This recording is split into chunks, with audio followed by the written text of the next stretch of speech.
பாரத பிரதமர் மாண்புமிகு திரு நரேந்திர மோடிஜி அவர்களின் 11 ஆண்டுகால சாதனை விளக்கத்துக்காக இந்த நிகழ்ச்சியை ஏற்பாடு செய்து இந்த நிகழ்ச்சியிலே சிறப்பு விருந்தினராக பெண்கள் நமது நாட்டின் கண்கள் என கூறுவோம்.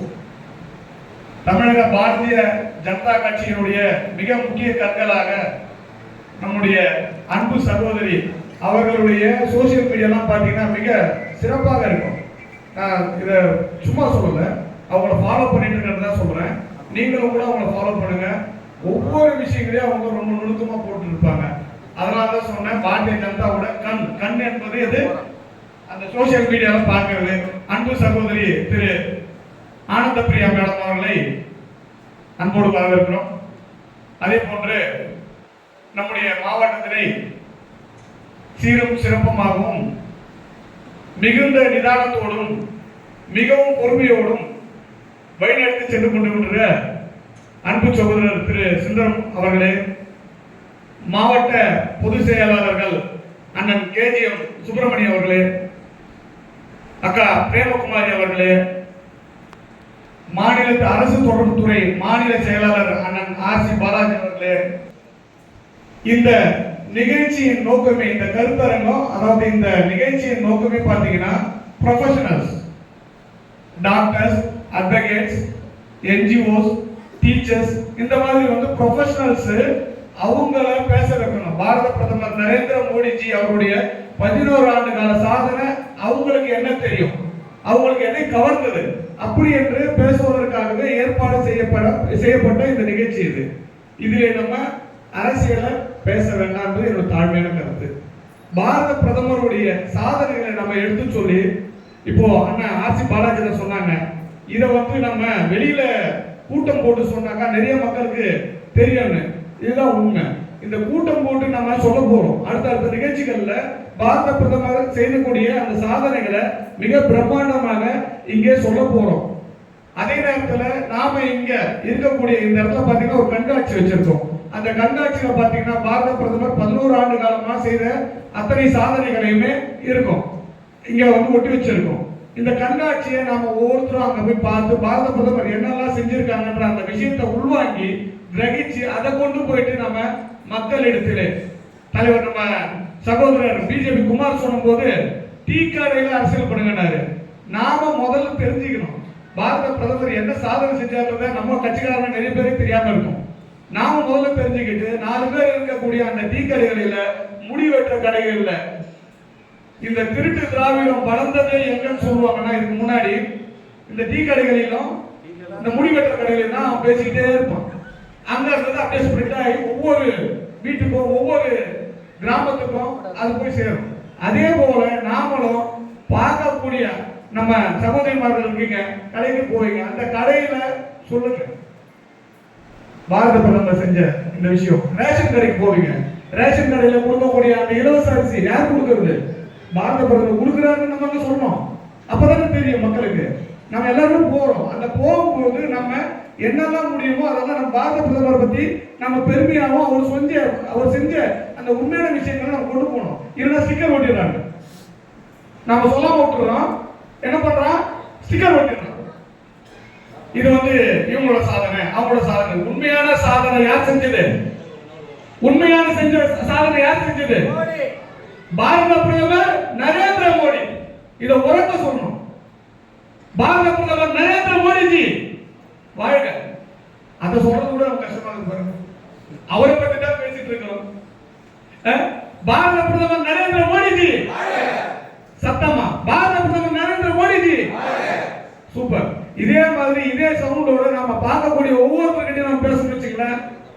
அடுத்து வரக்கூடிய 2026ல நாம தான் இங்க ஜெயிப்போம். தமிழ்நாட்டில் மிக அதிகமான இடங்கள்ல வெற்றி பெறணும். இன்றிலிருந்து நாம எல்லாருமே ஒவ்வொரு வீட்டிலையும், ஒவ்வொரு கடையிலையும், ஒவ்வொரு இடத்துலையும் நம்ம பேசக்கூடிய, பழகக்கூடிய, நம்ம போகக்கூடிய ஒவ்வொரு இடத்துலையுமே நாம இதெல்லாம் வந்து சொல்லிட்டே இருக்கணும். சூரிய மின்சாரத்திலிருந்து, சூரியன்ல இருந்து மின்சாரம் எடுக்கிறார், எவ்வளவு பெரிய ஒரு விஷயம். அத்தனை நாடுகளுமே பெட்ரோலையும் டீசலையும் எதிர்பார்த்து அரபு நாடுகள்கிட்ட கையேந்திட்டு இருந்த ஒரு இடத்துல இன்னைக்கு நாம சமயோசிதமான அதி புத்திசாலித்தனமான எதிர்கால தொலைநோக்கு பார்வை கொண்ட ஒரு உன்னத தலைவனை நாம பாரத பிரதமரை பெற்றதுனால நாம இன்னைக்கு அதே அளவுல அதே விலையில டீசல் பெட்ரோல் நிக்குதுங்க. பாகிஸ்தான் பந்தாடப்பட்டது, ஸ்ரீலங்கா சிரிச்சுக்கிட்டு இருக்கு இல்லையா? இந்த மாதிரி அந்த நாட்டு பிரதமர்களுடைய சரியான வழிகாட்டுதல் இல்லாதனால அவங்க எல்லாம் தத்தளிச்சுட்டு இருக்காங்க. மிகச்சிறந்த ஒரு பாரத பிரதமர் நம்மளுடைய நரேந்திர மோடிஜி அவர்கள் நமக்கு பாரத பிரதமராக இருக்கிறதுனால நாம எல்லாருமே இந்த எக்கனாமிக்கலியா நாம வந்து எல்லாரும் முன்னேறிட்டு இருக்கோம். எடுத்து பாருங்க, ஒரு 10 வருஷத்துக்கு நிறைய பேர் என்கிட்ட சொல்லுவாங்க கேஸ் விலை ஏறிடுச்சு, என்ன பண்ணீங்க? திமுக சொல்லுவோம் கேஸ் விலை ஏறிச்சப்பா, அன்னைக்கு வந்து 400 ரூபாய் 500 ரூபாய் இருந்துச்சு, இன்னைக்கு வந்து 900 ரூபாய் 1000 ரூபாய் ஆயிடுச்சு அப்படின்றான். நான் சொன்னேன் அப்ப சொல்லு, அப்போ 1 கிலோ அரிசி என்ன விலை இருக்குது? 11 வருஷங்களுக்கு முன்னால 1 கிலோ அரிசி எவ்வளவு இருக்குது? அக்கா சொல்லுங்க, நீங்க வாங்கிருக்கீங்களா? மறந்துட்டீங்களா? மறந்துட்டாங்க. நம்மளுடைய எல்லாருடைய மிகப்பெரிய பலவீனமே 11 வருஷத்துக்கு முன்னால வெறும் 10 ரூபாவோ 15 ரூபாவோ இருந்ததுங்க 1 கிலோ அரிசி. கரெக்டா? 20 ரூபாய். தலைவர் குடும்ப சொல்றாரு, அவர் கடைக்கு போகிறாரு, நீங்க எல்லாம் போனதில்லை பாத்தீங்களா? அப்போ உங்க ஹஸ்பண்ட் கிட்ட தான் கேட்டுக்க போன யாரு கேட்க போனா 1 கிலோ அரிசி 20 ரூபாய் இருந்தது. இன்னைக்கு 1 கிலோ அரிசி எவ்வளவு? 70 ரூபாய். நல்ல தரமான அரிசி 70 ரூபாய். எத்தனை மடங்கு விலை உயர்ந்திருக்கு?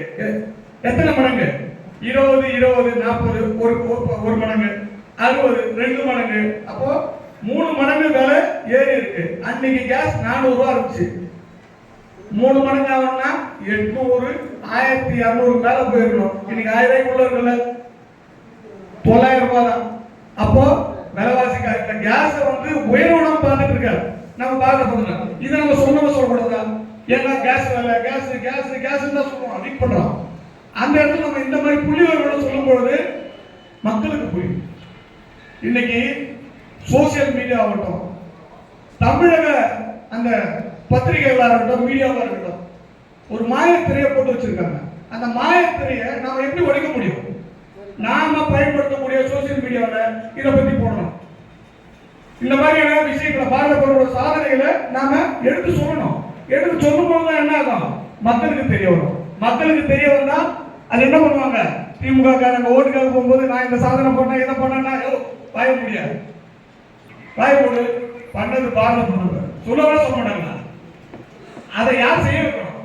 சொல்ல வைக்கணும். நாம இன்னிலிருந்து ஒரு சமுதாயம் எடுத்துக்கோம். எங்க பார்த்தாலும் ஆர்கியூமெண்ட் பண்ண, திமுக ஆர்கியூமெண்ட் பண்ணு, என்ன அடிச்சுடுவானா?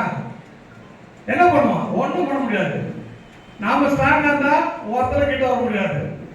பேசுங்க, அவனுக்கு பதில் கொடுங்க. அதை 4 பேர் பார்ப்பான். 4 பேர் ஆமாயா சொல்லலாம் கண்டதான் இருக்குது அப்படின்னு சொல்லிட்டு கேட்பான். கேட்கும் போது அதெல்லாம் என்ன ஆகும்? இவங்க எத்தனை பொய் பிரச்சாரம் செய்தாலும், எவ்வளவு பொய் பிரச்சாரம் செஞ்சாலும் என்ன ஆகும்? அதெல்லாம் தவிர முடியாது. பாரத பிரதமர் செஞ்ச சாதனையினால தான் நாம இன்னைக்கு நிம்மதியாக வீட்டில் உட்காந்துருக்கோம். நமக்கெல்லாம் வந்து அன்னைக்கெல்லாம் பாத்தீங்கன்னா பட்டினி சாவுகள் அதிகம் காங்கிரஸ் ஆட்சிகள்ல. இன்னைக்கு அந்த பட்டினி சாவுகள் இருக்கா? எல்லாருக்குமே நல்ல சாப்பாடு கிடைக்குது, எல்லாருமே வந்து நல்ல வேலைகள்ல இருக்கும், ஏதோ ஒரு விஷயங்கள்ல நமக்கு வருமானம் வந்துட்டே இருக்கு. இதெல்லாம் வந்து பாரத பிரதமர் ஒரு நிலையான ஆட்சியை கொடுத்து 3வது முறையாக ஆட்சியில் அமர்ந்த நம்முடைய பாரத பிரதமர் திரு நரேந்திர மோடிஜி அவர்களால் என்று சொல்லி இந்த வாய்ப்பினை வழங்கிய மாவட்ட தலைமைக்கு என்னுடைய மிகப்பெரிய நன்றியை தெரிவித்துக் கொண்டு, இவ்வளவு நேரம் என்னுடைய இந்த தெரிஞ்சோ தெரியாமலோ தப்போ பேசின பேச்ச